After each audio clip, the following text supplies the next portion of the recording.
Alloh ulug'iyat sifati, banda ubudiyat sifati. Qul hojasini, buyrug'ini qiladi. Undan mukofot olishlik uchun qilmaydi. Dunyoning qullari shunday birodarlar. Qul masalan o'zining hojat sayyidini buyrug'ini o'ylamasdan, fikrlamasdan qiladi. Undan bir mukofotni umid qilmaydi. Mukofotni umid qilmasdan qul o'zini buyrug'ini bajarayotgan bo'lib qoladi. Uning hikmati haqida ham bosh yurgizmaydi, fikr yurgizmaydi. Hojam buyurdi, qildim deydi. Mukofotni talab ham qilmaydi. Demak, inson ham Alloh subhanahu va taoloning quli, Alloh uning hojati, haqiqiy hojasi Alloh tarafidan bo'lgan buyruqni, Allohning buyrug'ini bajarayotgan bo'lib qilmoqlik kerak. Va Allohning buyrug'ini bajarayotgan bo'lgandagi ixlos vujudga keladi, buyurgandek bajarishlik bilan kitob-u sunnatga muvofiq bo'ladi. Ana Alloh subhanahu va taolo endi buni jannat bilan mukofotlashligi unga marhamatan, fazlan uni mukofotlaydi. Uning qilgan amali Alloh tarafidan beriladigan jannatga loyiq bo'lmaydi.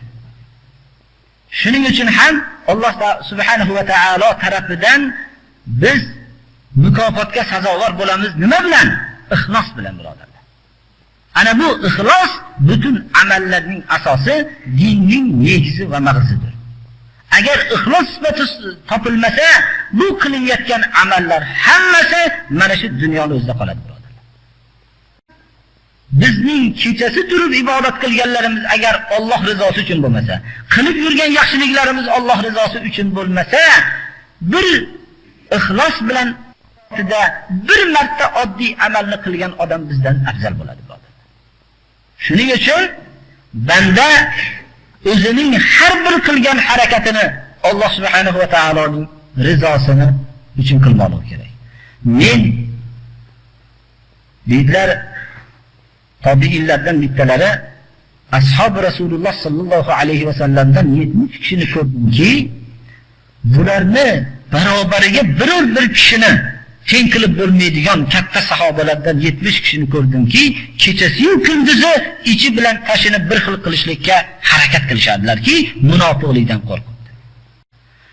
Inson o'zining ixlos sifatini yo'qotishlik bilan munofiq safiga kiradi. Chunki iymon nima? Iqrorun bil lisan va i'tiqodun bil janan va amalun bil arkan. Iymon til bilan iqror bo'lish, qalb bilan e'tiqod qilish va islomning rukunlariga amal qilish. Uchovi.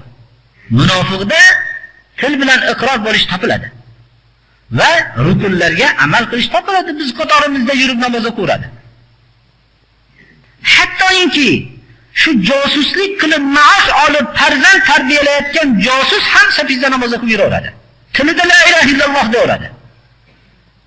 Agar til bilan bo'lgan amalga va zohirda ko'ringan amaldagi bilan mukofot barobar bo'ladigan bo'lsa, eng katta munofiq bilan eng katta ixlosli odamning mukofoti barobar bo'lgan bo'ladi.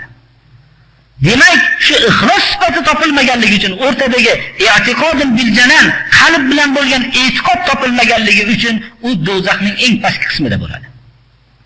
Shuning uchun birodarlar, agar bir shu ixlos sifatini paydo qilishlikka harakat qilmas ekanmiz, bizning amalimiz hammasi habata bo'ladi.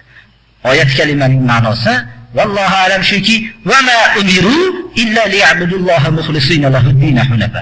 Biz faqat tilimiz bilan iqror bo'lishga ma'mur bo'lmaganmiz.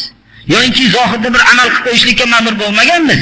Dinni faqat Alloh subhanahu va taoloning o'ziga xolis qilib, ixlos sifati bilan amal qilishlikka biz ma'mur ekanmiz.